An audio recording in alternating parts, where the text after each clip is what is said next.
사랑하는 여러분, 우리가 대림절 둘째 주일을 맞이했습니다. 두 번째 촛불은 평화의 촛불이라고 평화에 대해서 이야기합니다. 우리는 평화라는 말을 많이 합니다. 평안하십니까? 인사하죠. 또 평안이 넘치기를 바랍니다. 우리는 축복하고 축하합니다. 또 샬롬하고 믿음의 사람들은 함께 인사하는 걸 볼 수가 있어요. 그런데 우리가 이렇게 평안을 열심히 이야기하는데 정말 우리 현실이 어떻습니까? 우리 현실을 보면요, 여전히 불안하고 불안정하고 아직도 정착되지 못한 안정감이 없는 것이 많이 있다는 겁니다. 우리 마음도 그렇죠. 마음이 평안합니까? 때로는 굉장히 혼란스럽고 힘들 때도 있습니다. 내 주변을 보십시오. 우리 주변의 가정이나 삶에 때로는 절망감도 있고 힘들고 어려울 때도 있다는 겁니다. 우리가 지난 2024년과 25년을 비교해 보면요, 그 2년 동안에 지내온 모든 그 삶 가운데 전 세적으로 얼마나 힘들었어요. 전쟁이 끊임없이 일어났어요. 증오가 일어났습니다. 분열이 계속되어 있었습니다.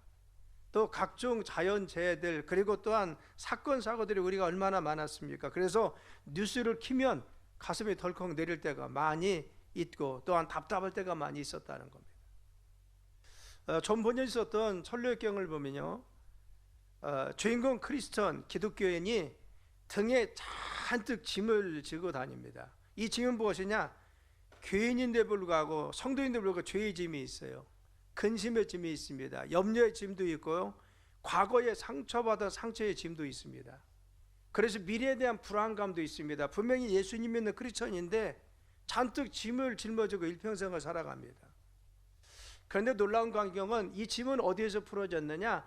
예수님의 십자가 앞에 나갔을 때 그 짐이 없어지더라는 겁니다. 우리가 지금 믿음의 삶을 살아가는데 겉으로는 멀쩡한 것 같은데 내면을 보면요, 우리는 남들에게 알지 못하고 이야기하지 못하는 아픔이 있고, 때로는 정말 이야기할 수 없는 슬픔과 말할 수 없는 고통과 어려움들이 우리에게 있을 수가 있다는 것입니다. 오늘 본문의 말씀은 이사야가 활동하던 시대인데 이런 불안감이 그 시대에 있었습니다. 외부적으로는 주변국에 있던 가장 가까운 아람, 그리고 북이스라엘이 호시탐탐 침략해 왔습니다. 또 강대국으로 부상했던 아수르는 언제든지 정말 이 나라를 침탈하려고 지속적으로 위협하고 있어서 늘 불안했다는 겁니다. 그 내부적으로 어떻습니까? 내부적으로는 아합과 북이스라엘 결탁한 이후에 우상 숭배가 팽배해서 우상이 만연하기 시작했습니다. 또 경제적으로는 양극화, 잘 사람은 잘 살고 못 사는 사람은 아주 못 사는 그런 어려움이 굉장히 심화되었습니다. 백성들은 영적으로 무감각해집니다. 우상에 빠져 있습니다. 그래서 심각한 위기가 외적으로 내적으로 있었던 것이 바로 이사야가 활동하던 이 당시 상황이었습니다. 그래서 하나님은 이사야를 통해서 말씀하신 건 뭐냐? 이사야 전체를 보면요, 남유다 나라의 상태는 무엇이냐? 바로 잘려서 넘어져 버린, 바로 버려진 나무라는 겁니다. 벌레가 먹어서 바로같이 쓰러질 것 같아서 도끼로 잘랐다는 겁니다. 그래서 그루터기만 남아있다. 넘어져 잘린 나무와 같이 그루터기만 남아있는 것이 바로 그 나라라는 겁니다. 이전의 풍성함, 왕성함, 그리고 또한 은혜는 다 잊어버리고 이제는 구리터기 그거밖에 남지 않았습니다. 겉으로 볼 때는 나무처럼 보이는데 실제는 속이 썩었어요. 그래서 도끼로 찍었습니다. 그래서 나무가 어떻게 해요? 그루터기, 밑둥어리만 남아 있습니다. 완전히 무너진 그러한 그날의 상황과 현실을 이야기하고 있는 것입니다. 근데 여러분, 오늘 말씀에 보면요, 이 그루터기와 같이 쓰러지고 정말 밑둥머리가 남지 않은 소망이 없는 이 유다를 향해서 이사야를 통해서 말씀하십니다. 1절에 뭐라고 했어요? 이새의 줄기에서 한 싹이 나며 그 뿌리에서 한 가지가 나서 결실할 거라고 했어요. 그루터기밖에 남지 않은 완전히 베어서 쓰러진 나무, 그래서 정말 밑둥아리밖에 남지 않는데 이스라엘이 바벨론의 도끼에 의해서 완전히 베어질 거라는 겁니다. 아무것도 남지 않을 거라는 겁니다. 그런데 이새의 줄기에서 한 싹이 나서 나중에는 결실, 열매를 맺을 수 있도록 한 싹이 나도록 소망을 이끄신다는 겁니다. 여러분 잘 보십시오. 지금 그루터기 남지 않는 그 나무가 살아 있을 가능성이 있습니까? 언제 그 큰 나무로 자랄 수 있습니까? 그런데 이새의 줄기에서, 이새는 다윗의 아버지입니다. 그 가문을 통해서 하나님은 한 싹을 나게 해서 당시 결실을 많이 맺을 수 있도록 그 삶을 축복하시고 그들을 사용하여 주실 것이라는 것. 상황 완전히 끝났습니다. 인간적으로 볼 때는 완전히 끝이 난 상태입니다. 더 이상 소생할 기운이 없습니다. 그런데 하나님은 바로 이와 같이 소생할 수 없는 그 자리에서 내가 시작하겠다는 겁니다. 다시 일으켜 세우겠다는 겁니다. 절망과 폐허의 땅에서 새 생명을 일으키고 죽은 것 같은 데서 새 생명을 일으켜서 하나님이 직접 일하셔서 역사하신다는 겁니다.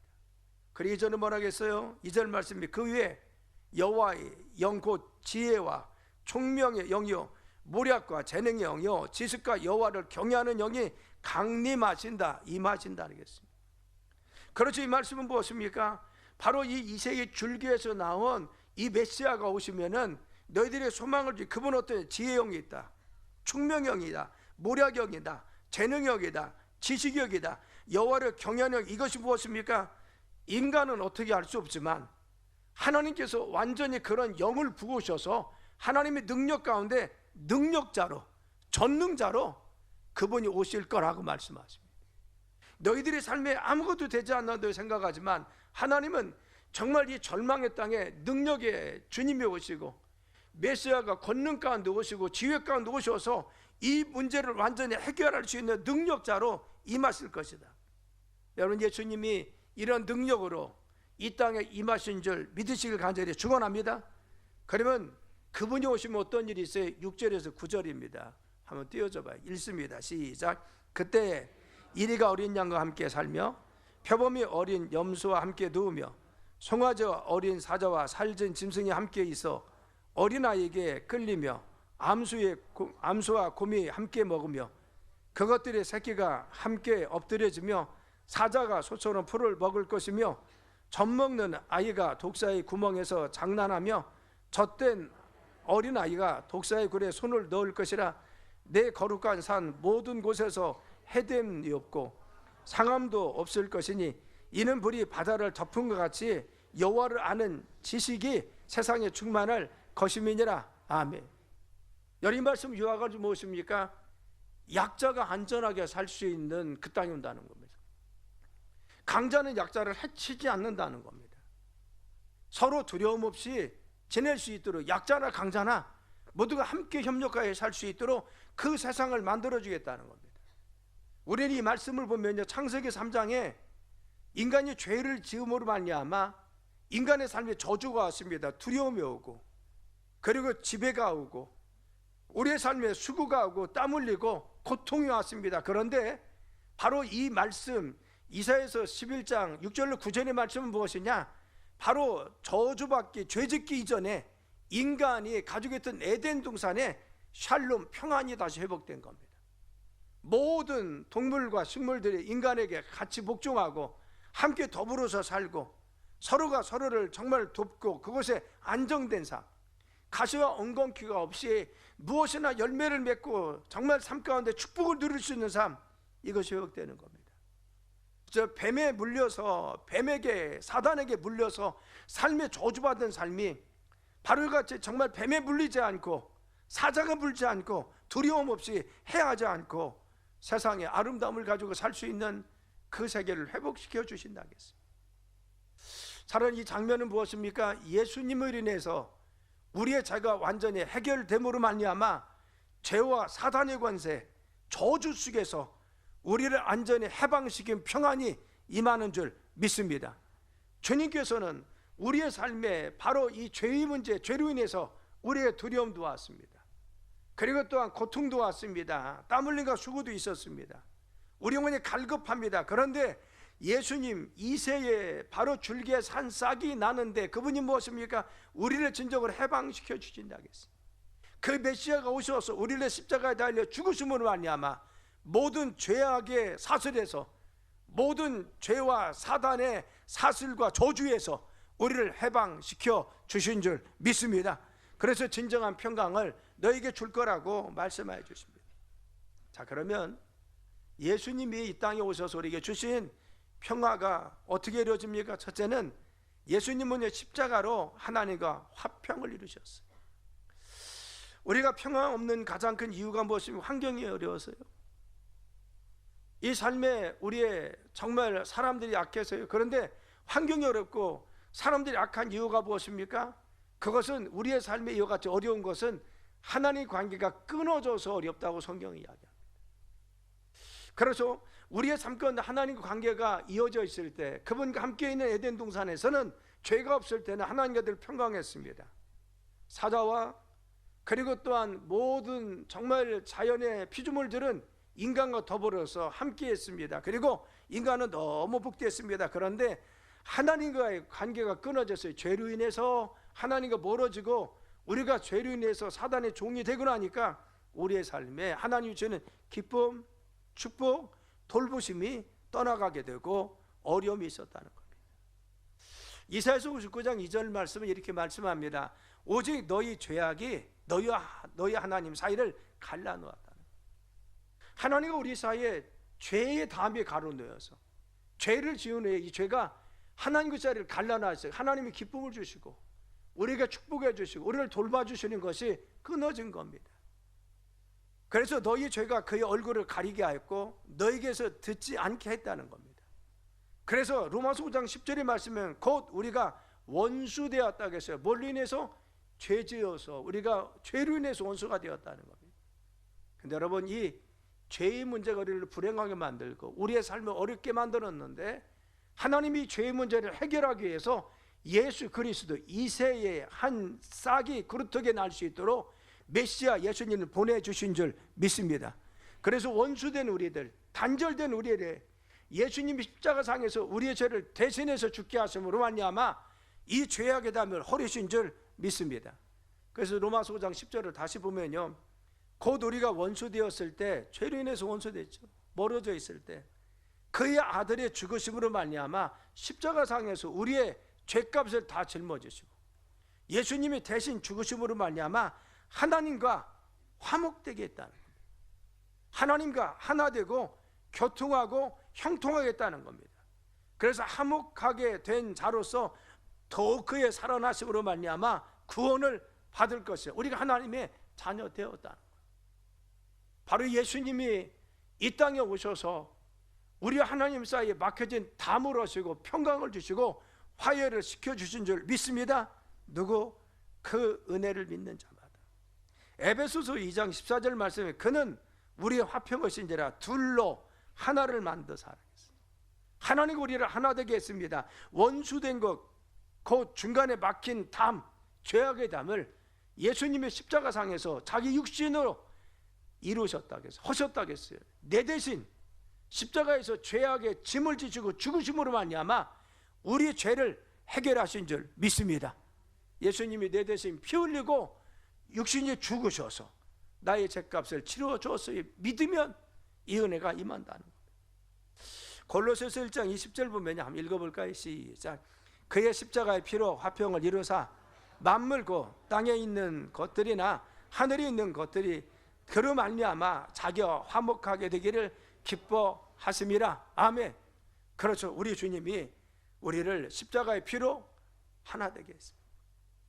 하나님은 우리를 향해서 하나님의 진노, 죄의 대가를 받아야 되고 사단의 정죄를 받아야 되고 끊임없이 우리는 저주 속에 있어야 되는데 십자가상에서 우리의 죄값을 대신 치러주심으로 말미암아 평화의 다리를 이어주신 줄 믿습니다.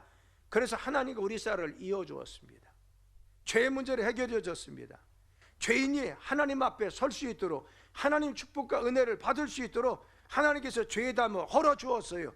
그래서 원수된 관계가 친구가 되게 하시고 우리 모든 사람들 그리고 또한 세상에 있는 것이 다 화평을 이루도록 예수님께서 당신의 십자가의 보혈로 우리를 씻어 주신 줄 믿습니다. 그래서 우리는 이 사실을 믿으면 부활하신 주님의 죽음의 것을 깨트린 은혜가 임할 줄 믿습니다. 우리 인간이 가장 불안한 것이 뭐예요? 죽음에 대한 두려움이잖아요. 내가 죽는 거에 대해서 내가 정말 죽으면 어디 가려나? 이런 두려움도 있죠. 내가 천국 갈려나 지옥 갈려나? 또 내가 질병이 있거나 어려움이 있거나 사건 사고가 자꾸 터지면 우리 가족 중에 어려운 일이 있으면 어떡지? 내가 또 이런 갑자기 어려움이 오면지? 이런 마음, 죽음에 대한 두려움이죠. 왜 그래요? 마귀는요 사망 권세를 잡은 자가 있어요. 마귀의 가장 큰 무기는 뭡니까? 우리에게 죽음의 공포를 심어주는 거예요. 그래서 죽음의 공포를 통해서 우리를 두렵게 만드는 겁니다. 히브리서 2장 14절 15절 말씀에 공동 번역을 보면요, 공동 번역 아주 잘 찾아놨구만. 자, 제가 읽겠습니다. 예수께서 그들과 같은 피와 살을 가지고 오셨다가 죽으심으로써 죽음의 세력을 잡은 자 곧 악마를 멸망시키시고 한평생 죽음의 공포에 쌓여 살던 사람들을 해방시켜 주셨다는 것. 예수님이 부활하심으로 말미암아 우리의 십자가에 달려 우리의 죄값을 치러 주시고 사망 권세 잡은 자에게 잠시 3일 동안 무덤 속에 있다가 부활하심으로 말미암아 우리를 죽음의 공포에서 해방시켜 주셨느니라. 따랐습니다. 예수님의 부활하심은 우리를 죽음의 공포 속에서 해방시켜 주었습니다. 그래서 예수님 부활하셨습니다. 이걸 믿으면 우리는 죽음에 대한 두려움이 없습니다. 그래서 우리는 죽어도 하나님 천국에 갑니다. 왜? 예수님이 우리에게 구원해 줬기 때문에. 또 예수님을 부활하심을 믿는 우리들은 바로 이 세상에 살다가 때로는 어려움 속에서 고통 속에 죽음에 대한 위협이 있습니다. 그래도 믿음의 사람들은 평안합니다. 왜 그렇습니까? 우리는 바로 죽음에 대한 두려움을 주님이 극복할 수 있도록 은혜 주시고 믿음 주신 줄 믿습니다. 믿음의 사람은 다른 거죠. 너랑서 어떤 어려움 속에서도 두려움 속에서도 그들이 염려나 근심하지 않습니다. 늘 주님께 맡기고 합니다. 평안해. 왜 그렇습니까? 죽음의 두려움, 이 사단의 권세의 어려움 속에서 벗어난 것입니다. 그래서 예수님 부활한 후 죽음과 사단의 권세를 완전히 무너뜨리고 승리한 줄 믿습니다. 그래서 고린도서 15장 55절에 사망아 너의 승리가 어디 있느냐? 사망아 내가 쏘는 것이 어디 있냐겠어요. 사망이 우리를 이길 수 없다는. 왜? 예수님이 부활했기 때문에. 죽음의 두려움아 우리를 바로 공략하고 우리를 넘어뜨릴 수 없다는. 왜? 예수님이 내 안에 계시기 때문에 우리는 절망 속에서도 일어날 수 있을 줄 믿습니다. 무덤 속을 박차고 일어날 줄 믿습니다. 그래서 우리는 어떤 두려움도 우리는 거기서 떠는 것이 아니라 부활하신 주님이 내 삶에 함께 계시기 때문에 우리는 믿음 가운데 그 주님 보여 잡고 일어설 수가 있습니다. 그래서 주님은요 부활하신 후에 가장 먼저 찾아온 여인들에게, 가장 제자들에게 첫 번째 말씀 무엇입니까? 평강이 너에게 있을지어다 라고 했어요. 너희들의 삶의 두려움은 떠나가, 이제 염려 떠나가, 근심 떠나가, 이제는 내가 함께 하니까 평강이 있을지어다. 아멘. 우리의 삶의 평안이 함께 할 줄 믿습니다. 부활하신 주님이 영으로 우리 안에 다시 오셔서 우리에게 평강과 평안으로 함께 할 줄 믿습니다. 그래서 진정한 평안은 뭐요? 상황이 아닙니다. 환경이 달라져서가 아닙니다. 부활하신 주님을 믿으면 내 마음속에 평안이 있습니다. 예수님께 찾아왔던 여인들과 제자들이요, 그들은 정말 여전히 지금 불안합니다. 잡히면 똑같이 죽임을 당할 수밖에 없습니다. 그런데 이제는 평안할지어다 하겠어요. 평강이 있을지어다. 상황은 변하지 않는데 그들의 내면에 주님이 계셔서 갇혀서 그들의 평안함을 가지고 두려워하지 않게 했습니다. 삶의 승자도 이끌어 주었습니다. 주님 부활하지 않았으면 그들은 소망이 없어질 것입니다. 그런데 부활하신 그 주님은 그들에게 죽음의 공포, 두려움의 공포에서 완전히 해방시켜 주신 줄 믿습니다. 부활하신 주님이 지금 우리와 함께 계십니다. 영으로 내 안에 갇혀서 우리의 삶의 평안으로 함께 하십니다. 자, 그러면 우리가 이와 같이 평화의 왕으로 오신 우리 예수님을 어떻게 우리의 삶에 모시고 승리할 수 있습니까? 첫째는 우리가 평화를 만드는 사람이 되어야 될 줄 믿습니다. 왜? 내 안에 평화의 주님이 계시기 때문에. 예수님 말씀하셨어요. 마태복음 5장 9절에 화평케 하는 자는 복이 있나니 그들이 하나님의 아들이라 일컬음을 받을 것이라 했어요. 너희들이 이제 부활하신 주님이 내 안에 살아계신 걸 믿으면 너희들을 화평케 하는 자가 돼. 이게 참된 그리스도인의 가정에서도 우리로 인해서 가정이 화평해져야 됩니다. 우리 가문도 우리로 인해서 우리 가문이 평안해야 됩니다. 내가 정말 평안을 이루기 위해서 내가 부도니 참아야 되고 하나님의 말씀에 순종해야 되고 섬기고 인내해야 됩니다.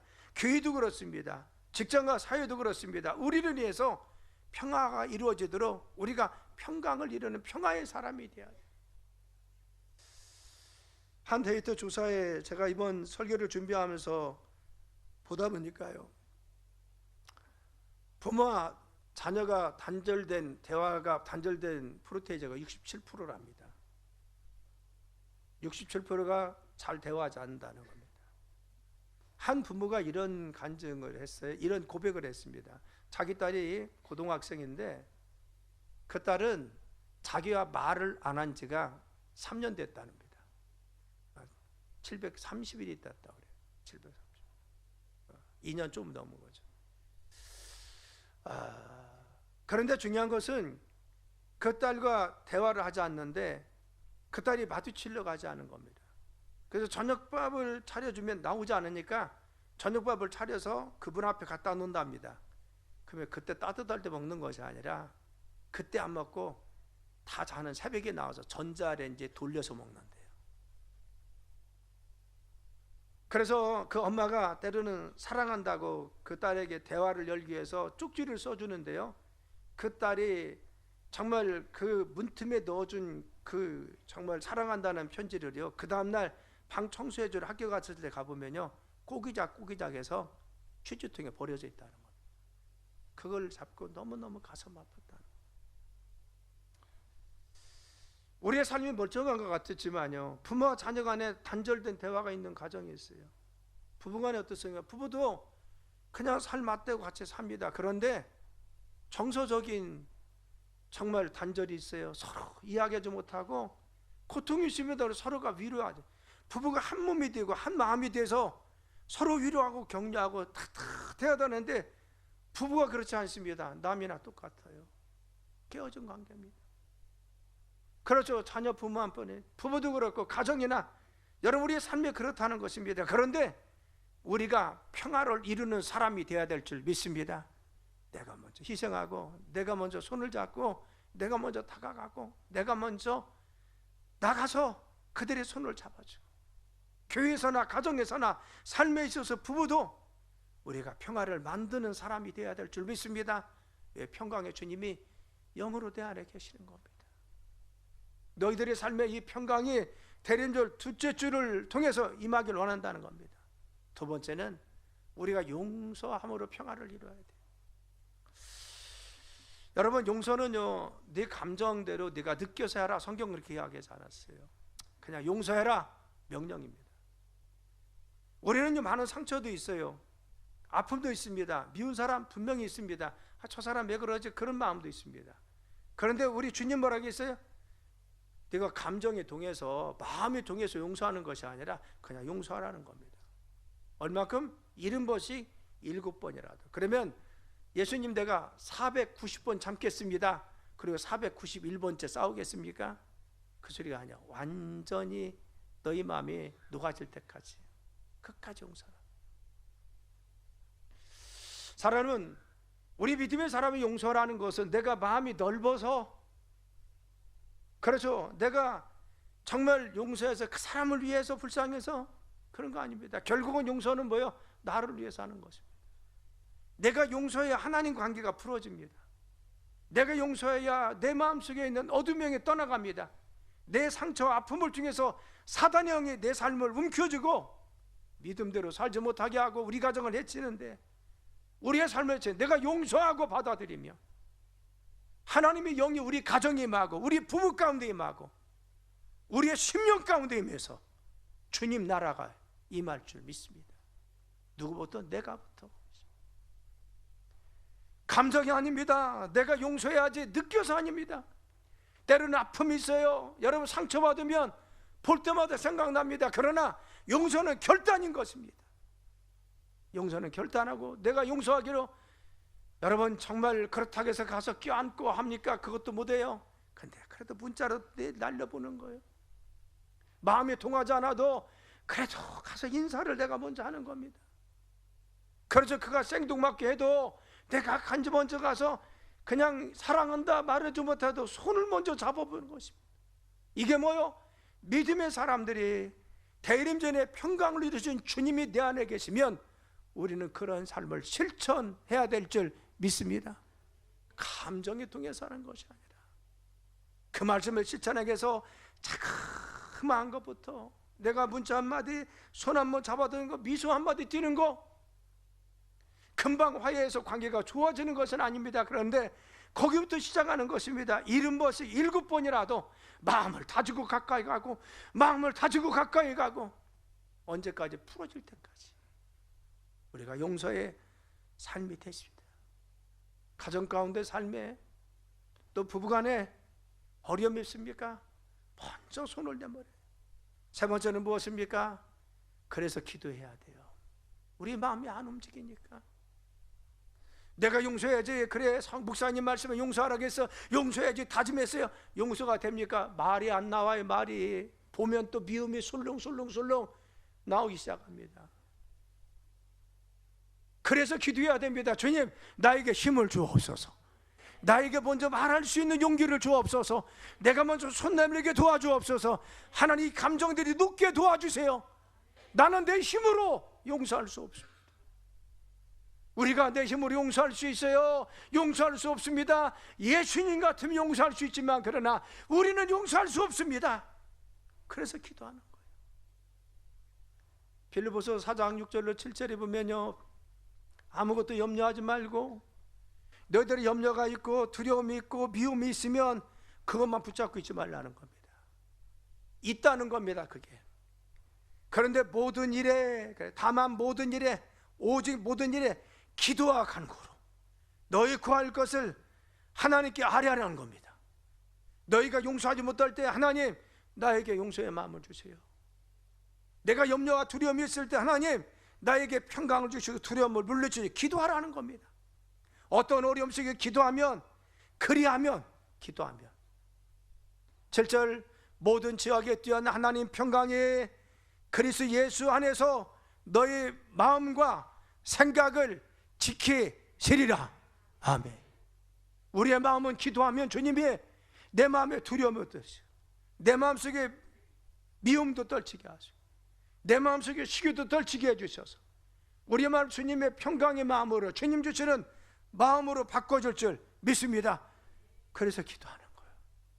하나님, 나에게 성령의 능력을 부어주시고, 내가 우리 가족을 사랑하게 하시고, 또 형제를 사랑하게 하시고, 두려움도 떨쳐주시고, 우리 가정의 어려움도 떨쳐 주옵소서. 기도하라는 겁니다. 주님의 평강 가운데 인도하십니다. 그래서 우리는 이 대림절을 맞이해서 평강의 주님이 임하길, 모든 가정에 임하길 간절히 축원합니다. 이사야서 11장은 지금 혼란이 속에 있습니다. 두려움이 있었습니다. 그런데 이새의 줄기에서 한 뿌리가 나서 이제는 결실한 열매가 맺듯이 우리의 삶에 바로 부활하신 주님이 내 안에 성령으로 오셔서 우리 안에, 우리의 가정 가운데, 우리의 심령 가운데 역사하여 주셔서 우리의 삶 가운데 주님의 평강의 은혜로 우리의 가정과 삶의 역사할 줄 믿습니다. 믿음으로 깨워서 주님을 기다리고 사모하며 나가면 주님이 역사할 줄 믿습니다. 사랑 여러분, 우리의 삶에 절망이 있습니까? 때로 여러분들 삶에 해결되지 못한 정말 힘들고 어려운 문제가 있습니다. 누구한테 얘기하겠어요? 아무도 얘기하기 못하는 아픔도 있을 수가 있습니다. 네, 주님이 우리 안에, 평강의 주님 우리 안에 오신 줄 믿습니다.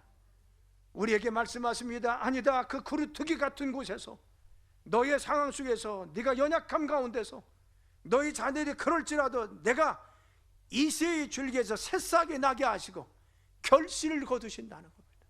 주님은 그 안에서 소망의 싹을 틔우시고 지금도 믿음의 싹을 틔우셔서 역사하실 것을 말씀하여 주었습니다. 우리가 그래서 소망이 있는 겁니다. 우리의 자녀들, 우리의 환경, 우리의 삶 가운데 소망은 무엇입니까? 주님의 이새의 줄기에서 싹을 틔우시고 계세요. 우리의 삶에 지금도 함께 계신 평강으로 하신 우리 주님의 역사하심이 여러분의 가정에 넘치길 간절히 축원합니다. 또한 가정, 자녀와 부부간에 넘치길 간절히 축원합니다. 여러분 사업장과 직장에 넘치길 간절히 축원합니다.